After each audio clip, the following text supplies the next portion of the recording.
The bell above the old wooden door jingled as Dr. Elijah Carter stepped into the dusty general store.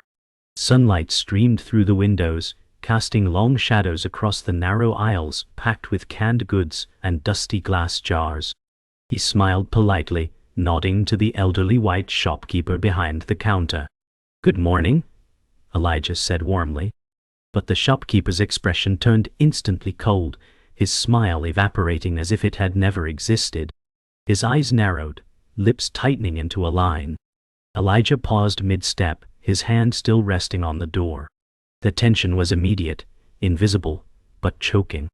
A small radio crackled in the background, playing soft country music. The few customers inside suddenly fell silent, their gazes darting toward the uncomfortable exchange. Elijah, a tall, dignified black man in his late 40s, adjusted the collar of his crisp dress shirt. "I'm just here to pick up a few things," he added. The shopkeeper muttered something under his breath, then turned away as if Elijah wasn't even there. The shopkeeper's voice cut through the silence like a blade. "We don't serve your kind here," he said without even looking at Elijah. His words were casual, but laced with venom, as if rehearsed.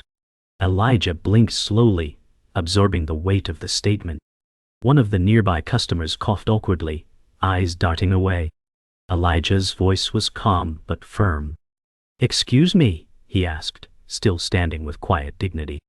The shopkeeper finally turned to face him, resting both hands on the counter. "You heard me. We don't want any trouble, just leave." Elijah's jaw tensed slightly. He didn't move. The silence returned, thicker now.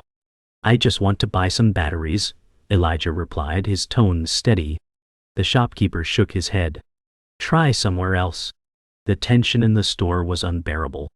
The others inside pretended to browse, but no one moved. Elijah didn't raise his voice. "You don't even know who I am."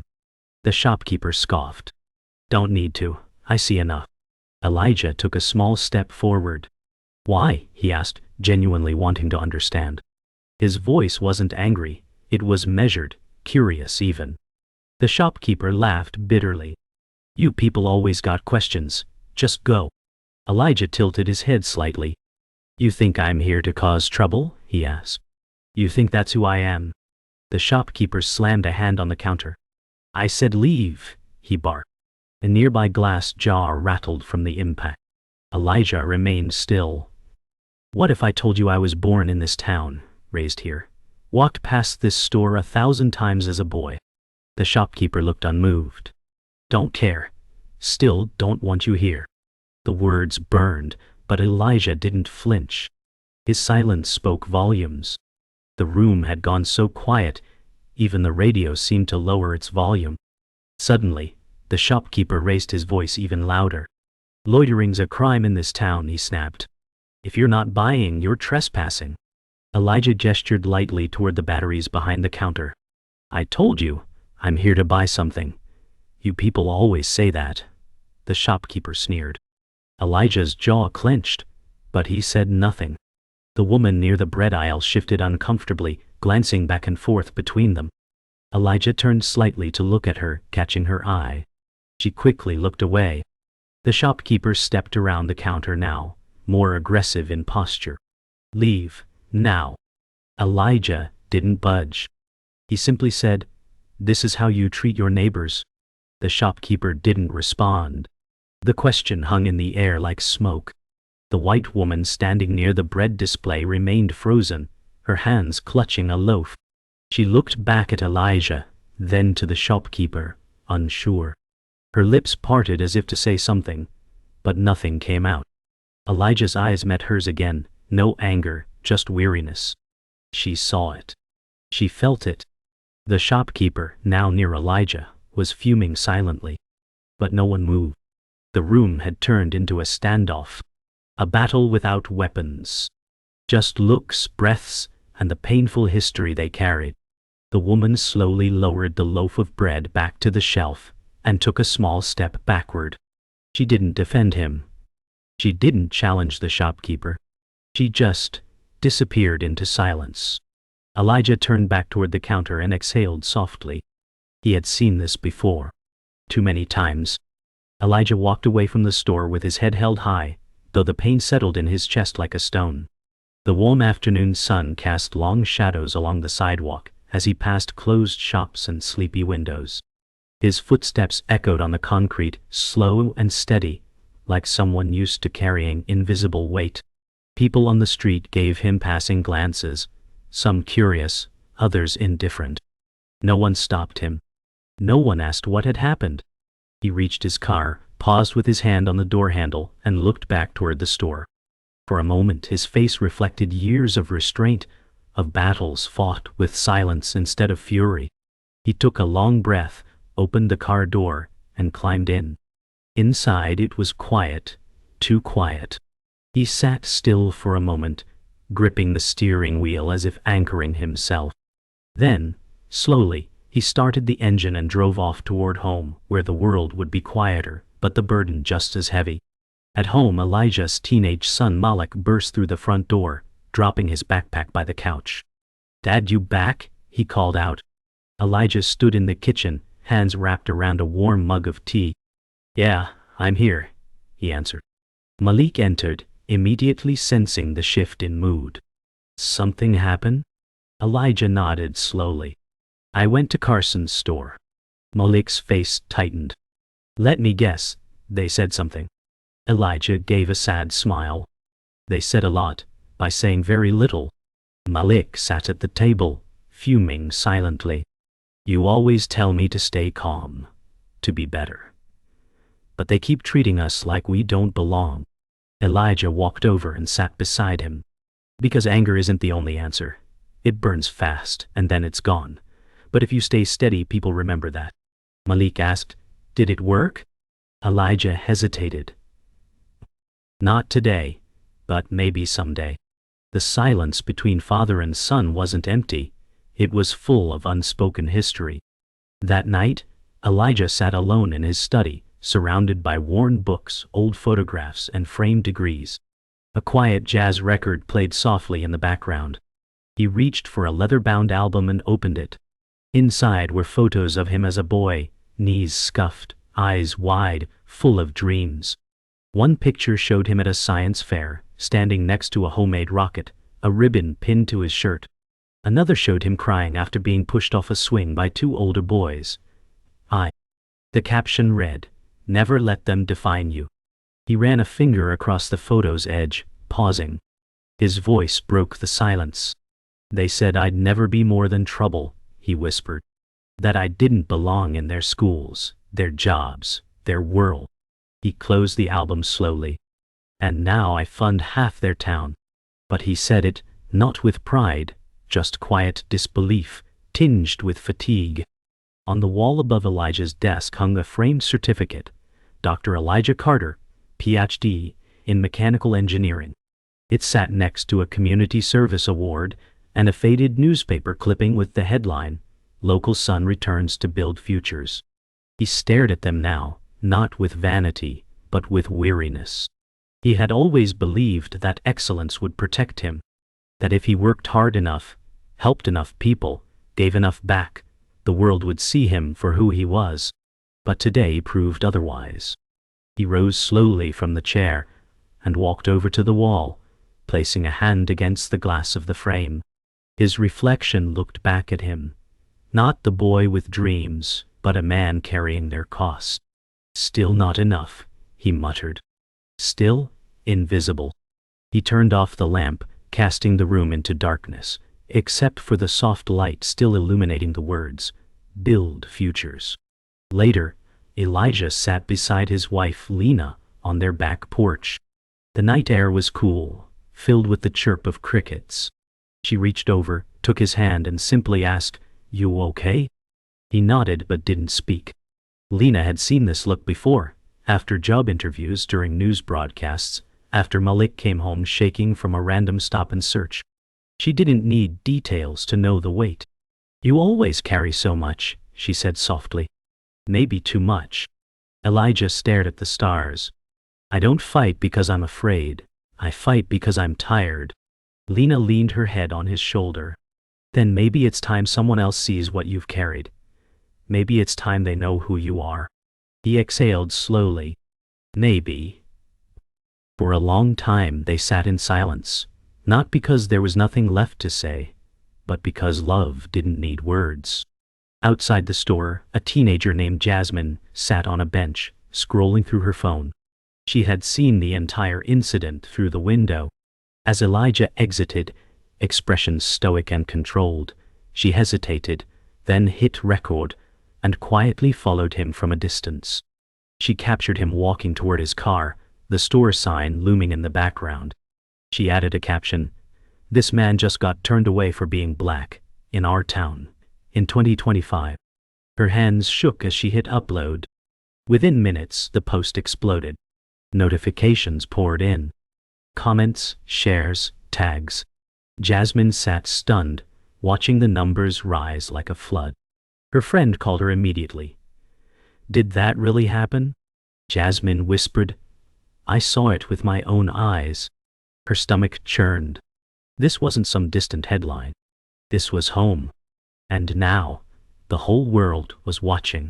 The video went viral faster than anyone expected. By morning, it had been reposted across multiple platforms, news outlets and activist feeds. Comments surged, some in support, others hateful and dismissive. "Another race card pulled," one user wrote. "Disgusting behavior," he handled it with grace, countered another. The town's name trended nationwide. At Elijah's house, Malik read the comment section with fire in his eyes. "They're dragging him and praising him at the same time." Lena glanced over his shoulder. "That's the internet, it devours everything." Elijah sat quietly at the dining table, his phone buzzing non-stop beside him. He hadn't opened the video. Not yet. "You should say something," Malik said. Elijah shook his head. "Not yet." Kitchen felt smaller now, like the walls were closing in. Their quiet life was suddenly center stage, and Elijah wasn't sure he'd ever wanted the spotlight. Across town, the shopkeeper sat on his porch, watching the same video play on a local news channel. His name, his store, his face, all over the screen. Local business owner under fire after viral incident. His wife stood behind him, arms crossed. "You brought this on yourself," she muttered. "He didn't raise his voice. He didn't threaten you." The shopkeeper stared blankly. "He just wouldn't leave." His voice was defensive, confused. "And now, everyone's acting like I'm some kind of monster." His wife didn't answer.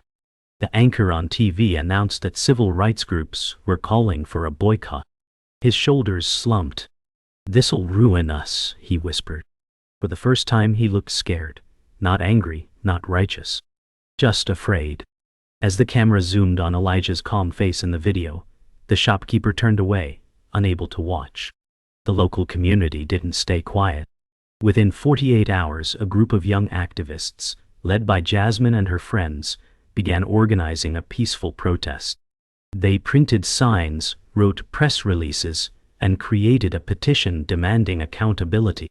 Flyers spread like wildfire. "Silence is complicity. Meet at Carson's General Store." Word reached nearby towns, churches, and schools. The small square outside the store became a symbol, a battleground for dignity. "We're not burning anything down," Jasmine told a reporter. "We're just standing up." Across the square, business owners watched nervously from windows. Some locked their doors. Others quietly joined the cause. Elijah's name was on everyone's lips, though he had yet to appear. Still, the movement had a face, his. Even in absence, he had become a symbol of grace against hate. Elijah stood on his porch, watching the protest unfold on TV. The camera showed a sea of faces, holding signs, chanting, not with rage, but with resolve. Lena stood beside him. "They're asking you to be there," she said gently. Elijah looked down at his hands. "I never wanted to be a symbol. I just wanted batteries." She gave him a small smile. "But you became more." He turned, eyes meeting hers. "If I go, it changes everything." Lena nodded. "And if you don't, nothing changes at all." A long silence passed between them. Then Elijah stepped inside, changed his shirt, and pulled on his old brown blazer, the one he wore when guest lecturing at the college. He checked the mirror briefly, straightened the lapel, and nodded once to himself. Outside, the voices rose. Inside, something in him settled. It was time. The crowd grew louder as Elijah stepped onto the edge of the town square. Protesters looked up, and a ripple of recognition moved through them like wind through grass. Phones rose instantly. Journalists pressed forward. He moved with calm purpose, wearing the same brown blazer that had seen courtrooms, lectures, and charity banquets. Jasmine saw him and called out, "That's him, Dr. Carter!" The name traveled fast through the crowd, whispered, shouted, echoed. A local reporter approached, microphone trembling. "Dr. Carter, do you have a statement?" Elijah looked at the camera, then beyond it, to the store, to the shopkeeper watching from the window, to the faces of people both ashamed and awakened. He cleared his throat. "I never asked for this attention, but maybe it's time people heard more than just a story." Cameras clicked. The atmosphere shifted. It was no longer just about a man denied batteries. It was about history, and healing, and finally being seen. A reporter stepped forward, voice barely steady. "Why haven't we heard from you until now?" Elijah took a moment before responding. Because I didn't want to be known for this. I've been here all along, working, building, giving." He paused. Silently. The reporter tilted her head. "Silently?" Elijah nodded. "Some people scream. Others serve. I chose the second." Someone from the crowd called out, "But who are you really?" Elijah turned toward the voice. "I'm the man who funds your scholarships, who built your school's science lab, who paid off the town's community center roof. I'm the reason Carson's store was able to stay open during the pandemic, but I did it without a signature or spotlight, because it wasn't about recognition, it was about belief." Silence fell again, but this time it was reverent. The weight of his words sank in like roots into soil. A low murmur rolled through the crowd. The shopkeeper, watching from behind the glass, staggered backward slightly. He turned to his wife, pale. "He's the donor?" She nodded slowly. "You never asked who was helping us. You just assumed he didn't matter." The realization hit him like a blow to the chest. He had taken grants, thanked anonymous checks, and shook hands with officials who praised the foundation. That foundation was Elijah. Outside, the energy shifted from protest to revelation. People who had once kept silent now whispered among themselves, guilt blooming. "He helped my daughter get her degree," said one voice. "He paid for my husband's surgery," said another. The shopkeeper stepped away from the window, retreating into the shadows of his store. The man he dismissed wasn't just a neighbor, he was their silent lifeline. Back outside, Elijah stood taller. His voice rang out clear. "I gave because I believed this town could be more than its worst moments.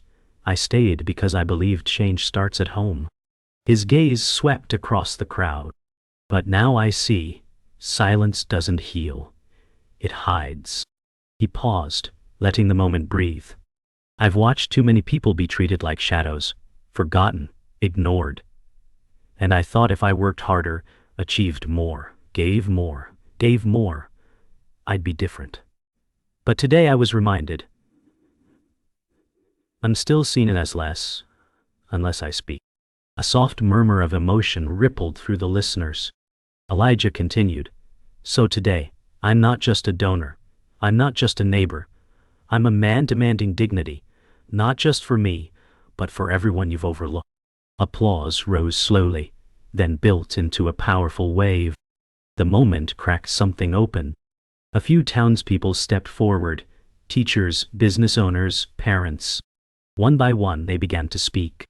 "I didn't know it was you behind the grant," said a teacher, tears in her voice. "You saved my brother's job," added a factory worker. "You gave more than this town deserved," someone whispered. Elijah nodded graciously, but didn't smile. This wasn't victory, it was exposure. From behind the crowd, a child held up a handmade sign. "Dr. Carter, thank you." Elijah's eyes landed on it and softened. The store behind him stood silent, no longer the center of attention. The crowd had shifted. This wasn't just a protest anymore. It was a reckoning. A town remeasuring what it valued, and who it chose to see. And at the center stood a man who had always been there. They just hadn't looked. The next morning, the shopkeeper stood in front of his store, a folded paper in one hand, his pride in the other. Reporters hovered nearby, hoping for sound bites. His voice was tight, rehearsed. "I want to apologize for what I said, for what I did." He cleared his throat. "I didn't know who Dr. Carter was." Whispers rippled through the small gathering. The apology hung in the air like fog, uncertain, thin. From behind him, a freshly taped sign read, "Everyone welcome." But the words felt hollow. The shopkeeper looked up, scanning the crowd. "I never meant harm. I was raised, taught certain things." A young protester cut in. "And now?" The shopkeeper hesitated. "No. I see I was wrong." But there was no applause. Only silence. Not because they didn't hear him, but because they were waiting for more than words. A reckoning had begun. A simple sorry wouldn't carry it. Elijah approached the crowd slowly, his presence silencing the murmurs. The shopkeeper turned, stiff and unsure. Elijah stopped just a few feet away. "You didn't know who I was," Elijah said calmly. "But what if I were just a man needing batteries? Would that have changed anything?" The shopkeeper swallowed hard, unable to answer. Elijah continued, "Why does it take power or status to be treated with respect?" His voice didn't rise. It cut like still water. "You thought I was nobody, but I was the man who helped your business survive." The shopkeeper looked down. "I didn't recognize you," he muttered. Elijah nodded. "Because you never look." A pause. "I've walked past this place 100 times. I hoped it would change. I hoped we had changed." The crowd leaned in. "But maybe hope needs help." The shopkeeper's voice cracked. "I didn't know what to say. I was afraid." Elijah didn't blink. Afraid of what? The older man looked out at the crowd, diverse, watching. Afraid of being called a racist, of being seen as the bad guy. Elijah nodded slowly. "But you see, I've spent my whole life being afraid I wouldn't be seen at all." A murmur rippled through the listeners. "That's the difference," Elijah said. "Your fear hides, ours follows." The shopkeeper's shoulders slumped. "I don't expect forgiveness." Elijah folded his arms. "Then don't ask for it. Earn it." He turned to the crowd. "Forgiveness isn't a shortcut. It's a responsibility." His voice steadied. "And responsibility begins with truth." He looked back at the shopkeeper, who stood small now, not crushed, but cracked open. Elijah stepped forward, gently placing a folded piece of paper on the store's window ledge. It was a copy of the very first donation he ever made to the town, a $25,000 check to the community library fund. "In case you forgot what a neighbor looks like," he said. Then, without drama, he turned and began to walk away. The crowd parted for him, respectful, solemn. But halfway down the sidewalk he paused. Turned. "I didn't come for revenge," he said. "I came for remembrance." Then he nodded once, toward no one in particular, and kept walking. The shopkeeper stood still, staring at the paper. No one touched it.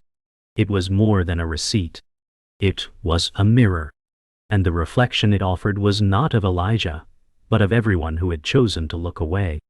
The crowd stood still for several moments after Elijah disappeared from view. Doubt. No chants. No cheers. Just the echo of truth still hanging in the air. Then, slowly, people began to disperse, not defeated but changed. Conversations sparked quietly. Eyes met where they once looked away. The shopkeeper didn't return inside right away. He remained on the sidewalk, staring down the street where Elijah had walked. Behind him the sign reading, "Everyone welcome," fluttered slightly in the breeze. And for the first time, it felt like more than a gesture. It felt like a challenge. Across the square, Jasmine raised her phone one last time, capturing a still photo, not of protest or anger, but of quiet transformation. Later that night, that photo would go viral. The caption would simply read, "He didn't shout, he didn't curse, he changed everything." In the days that followed, the shop sat quiet. The usual buzz of customers never returned. Shelves remained stocked, untouched. The shopkeeper stood behind the counter each morning, waiting, watching. But the door rarely opened. Word had spread beyond the town, news coverage, hashtags, interviews. People remembered. People chose. And many chose differently. The store had not just lost business, it had lost trust. Across the street, a new sign appeared on a rival shop window, "Open to all, no exceptions." The message was clear. A reckoning had passed, and neutrality had become a stance. The shopkeeper stayed in his store out of habit more than hope. Every time the bell rang, his heart jumped, but it was usually a delivery or silence. He was learning now, the real price of prejudice isn't paid at the register. It's paid in the quiet when no one walks through the door. The white woman who had frozen in the bread aisle now sat at her kitchen table, the silence of her inaction still heavy on her shoulders. Her husband across from her sipped coffee without speaking. Finally she said, "I should have said something. I should have done something." He looked up, unsure how to answer. She continued, "I saw everything. I looked that man in the eye, and I did nothing." Her voice cracked. "I told myself it wasn't my place, that it wasn't my business. But it was." She stood walking to the window, watching the world go by. "We're taught to be polite, to stay out of it, but silence isn't neutral, it's loud." The guilt had settled into something deeper, awareness. She picked up her phone and began to type a post. "I was in Carson's store that day," she wrote. "And I was silent. I won't be again." At the next town hall meeting, the room was filled to the walls. Chairs ran out. People stood along the back. At the front, Elijah took the microphone. "Some of you know me as Dr. Carter," he began. "Some of you knew me as the man outside Carson's store." A few nodded. He looked out at familiar faces, some warm, some uncertain. "But for years, I was just the man who funded projects in silence. That silence ends now." He paused, allowing space for discomfort. "We can't fix what we refuse to name. And racism, even when polite, even when quiet, is still racism." Murmurs, heads bowed. He continued, "I'm not asking for perfection. I'm asking for presence, for acknowledgement, for courage in uncomfortable moments." His voice rang steady. "If we want a better town, we build it together. No shadows, no silence." The town listened. And more importantly, it acted. In the weeks that followed, a diversity board was formed, volunteers, leaders, educators, young activists. Elijah was asked to chair it. At first he hesitated. "I've already given so much," he told Lena. She smiled. And look what it sparked. So he agreed. The first meeting was held in the community center he once quietly funded. This time, he sat at the front, not in the shadows, but in the light. Jasmine sat beside him, taking notes. The white woman from the store joined, too, her voice shaky but present. "We have to teach our kids better," she said. "But we have to show them better first." The conversation was raw, at times uncomfortable, but real. It wasn't performative. It was purposeful.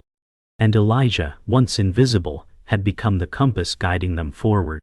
That evening, Elijah stood alone outside the town hall, watching the sky shift from gold to blue. Malik joined him, leaning against the railing. "You think they really heard you today?" he asked. Elijah didn't answer right away. He looked at the street lamps flickering on, one by one. "I think some did, and some are still listening." Malik nodded. "It's slow." Elijah smiled faintly. "Progress always is." A car drove past. A stranger waved. Elijah waved back. "You changed things," Malik said. "You didn't yell, you didn't fight." Elijah turned. "Oh, I fought. I just used different weapons."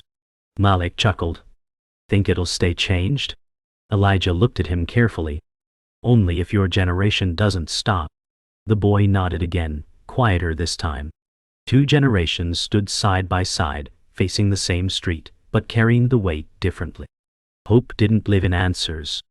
It lived in the effort to keep showing up. Weeks later, the old general store had changed hands. New owners, fresh paint, a new sign above the door. Common ground, community market. The windows were cleaned, the aisles widened, and on the wall behind the counter hung a framed photo of Dr. Elijah Carter standing with a group of town youth.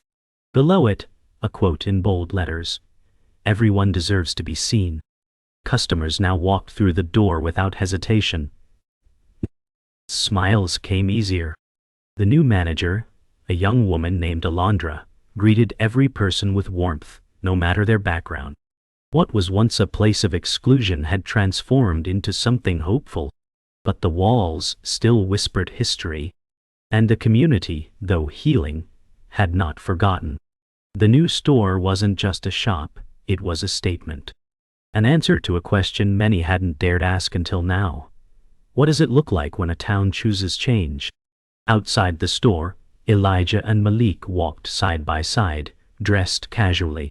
The town felt different now, not perfect but lighter. As they passed the entrance, Alondra waved from inside.